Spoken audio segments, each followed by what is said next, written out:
Greetings and welcome back to the Galley of the Sun. So, some people believe that there is a season for barbecue. That you start in the spring and you end in the late fall before it gets cold. I'm here to tell you, don't believe it. There's no such thing. It's hashtag fake news. I have smoked a prime rib in Kinsley, Kansas when it was -10 outside without the wind chill. And it still came out incredible. So don't believe that. Also, there's people out there that believe there's a gumbo season. Once again, hashtag fake news. So here we are today on a beautiful balmy day in the Valley of the Sun. High expected to be 112 today. We're gonna make chicken and sausage gumbo. Why? Because it's freaking delicious. Now, shortly after Thanksgiving last year, I made a turkey bone gumbo video. This is similar, but there is enough differences in between the way that you make the turkey bone gumbo and the chicken and sausage gumbo that we're going to do another episode on it. So just like the turkey bone gumbo, we are going to make our roux the easy way.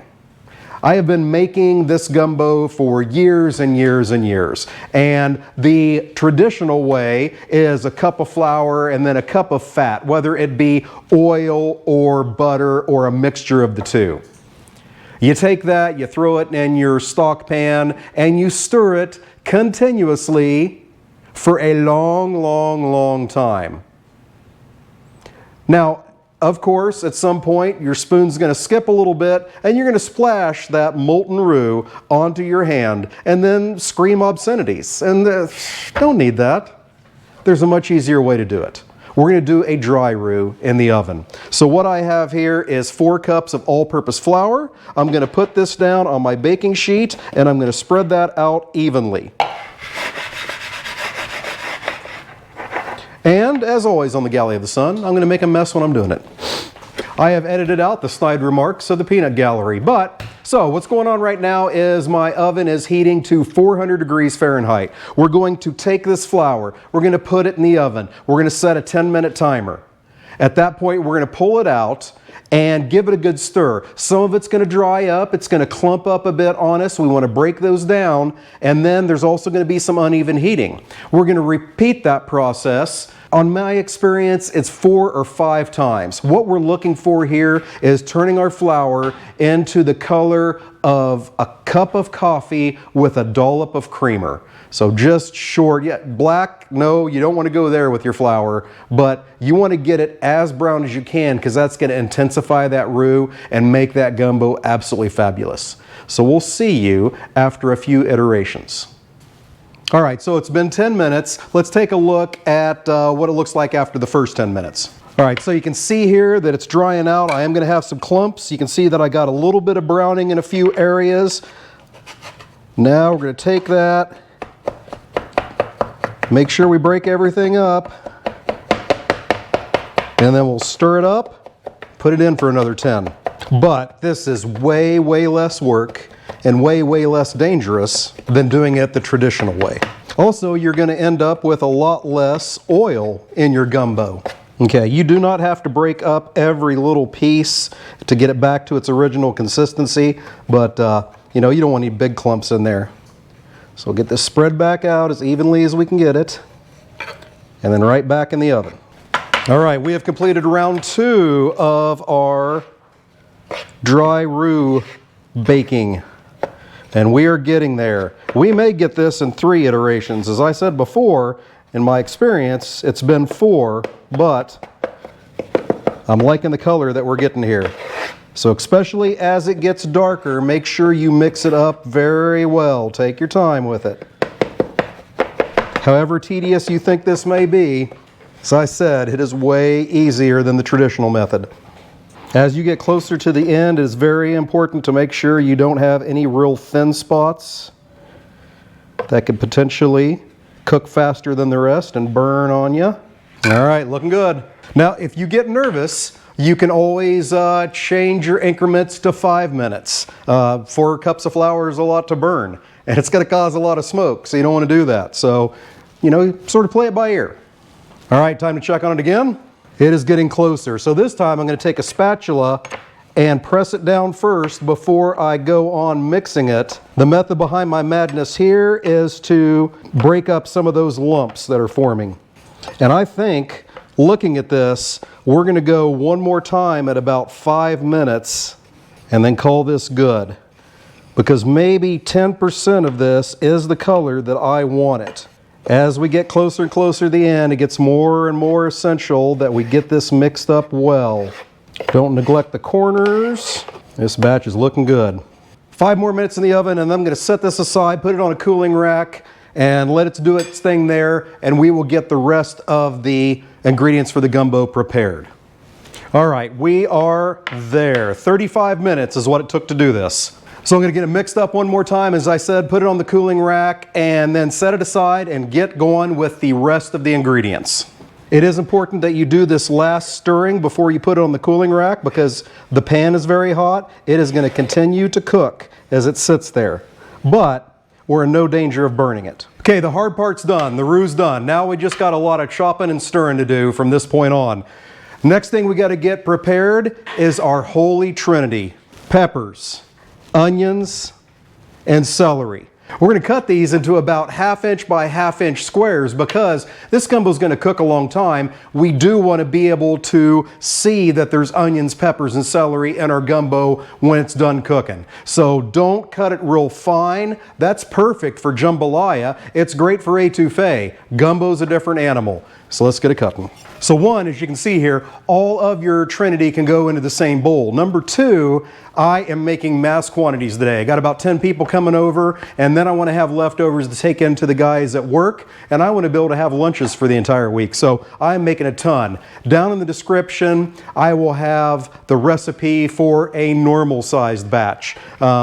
So that's why I'm not going to talk a lot about amounts during this, but we will make it work. Okay, roux done, holy trinity done. Now we got to get the sausages cut up. So I have a mixture here of my homemade kielbasa. Made that in a previous episode. You want to check that out. This stuff's incredible. And it was my last package, so I had to get some store-bought also. So we'll have a combination here. So as far as the sausage goes, you don't want real big hunks. You want to be able to make sure that every bowl gets a decent amount of sausage, right? So I'm looking to cut these about, I don't know, 1/8 of an inch thick, 1/4 of an inch thick. Not incredibly small slices, but definitely not big hunks, because we want to have that throughout the entire pot of gumbo. And of course, you cut them on the bias, because who don't like a pretty sausage?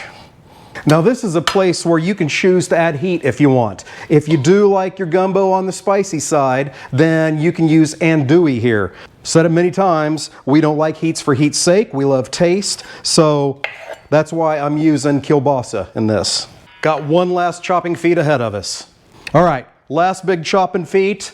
Chicken thighs. Love the dark meat. You can use white if you want to. It's going to cook in that roux and broth for a long time, so you can't possibly dry it out, but I just love the flavor of the dark meat. Just like the sausage, want to have the pieces big enough to hold up to the very long cook, but make sure that you have whole chunks left over when you get to the end. So we're looking at about 1/2 inch to 1/2 inch cubes. Everything's finally chopped up. Now we're going to get that chicken seasoned before we start cooking up our trinity. So I'm going to put about 2 tablespoons of this Tony Chachere's Creole seasoning on the chicken, get it all mixed up, set that aside, and then we'll start cooking finally. Yeah, looks like a good couple tablespoons. All right, wash the paws, and then it's time to get to the stove. Alrighty, in this ginormous pot behind me, I'm going to put about a cup of vegetable oil, get that heating, and then we're going to get our trinity in there as we do a few more steps.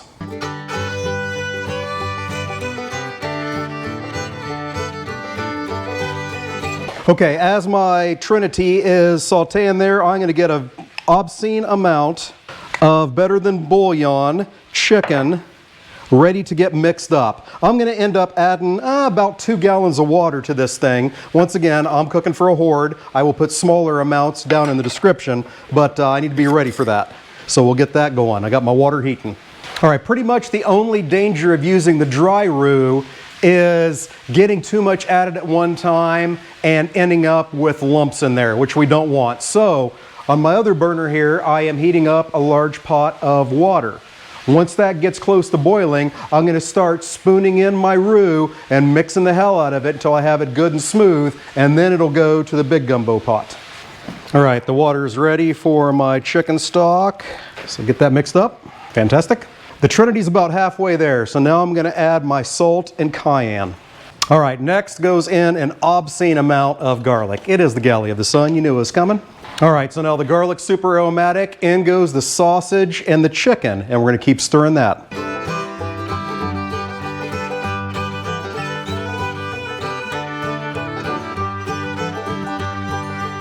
All right, now it's time to start getting that roux mixed up. My water is pretty hot now, so I'm going to put about a quarter cup of the dry roux in at a time and mix the hell out of it until I'm sure I've got all the lumps out. I'll continue to do that until I have all of the flour incorporated in that water.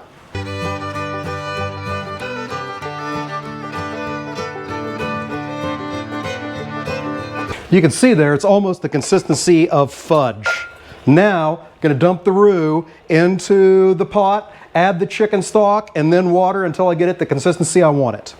All right, everything's in. My water's in there, the roux, the stock, the Trinity, the chicken, the spices, and last but not least, the sausages. So now I'm going to bring this to a boil and then let it simmer uncovered for as long as you can. I've got about 4 or 5 hours until dinner. I'm going to let it sit there. That flavor is just going to intensify. If you need to add more water, if it gets too thick on you, don't be afraid to do it. I like my gumbo somewhere between the consistency of soup and gravy. Not quite super thick, but not watery at all. So that's what I'm shooting for.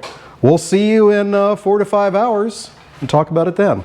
So, last thing we have to do with the gumbo is throw in a bunch of chopped green onions. Do this at the end, don't forget. The texture that this adds is just outstanding. That crunch along with that delicious gumbo that has been simmering for hours. You don't want to miss that. So, here we go. Green onions in, heat off, get it all stirred in. For once I don't have to hunt for the bay leaves because I forgot to put them in. Don't forget to put them in. It's still going to be good. All right, here we go. Let's give it a try.